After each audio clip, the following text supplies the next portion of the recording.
ఇక్కడైతే మమ్మీ కూడా చేస్తుంది, అన్నీ మమ్మీ చేసింది. మమ్మీ 2 కంప్లీట్ అయ్యేలోగా నాదైతే 1 కంప్లీట్ అవుతుంది. మమ్మీ అయితే పర్ఫెక్ట్గా అయితే చేస్తుంది రౌండ్గా.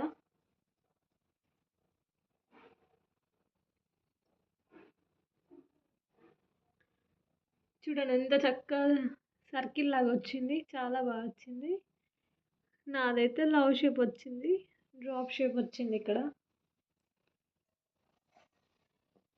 ఇవి రెండిట్లో మీకు ఏది నచ్చిందో లైక్ చేయండి, కామెంట్ చేయండి. ఇక్కడ మమ్మీ అయితే ఇవన్నీ కంప్లీట్ చేసింది వితిన్ 10-15 మినిట్స్లో. ఇంకా చాలా ఉన్నాయి చేసేటి, ఇంకా హాఫ్ ఉంది, హాఫ్ బ్లాంకెట్ మొత్తం ఫిల్అప్ చేయాలి. వీడియో నచ్చితే లైక్ చేయండి, సబ్స్క్రైబ్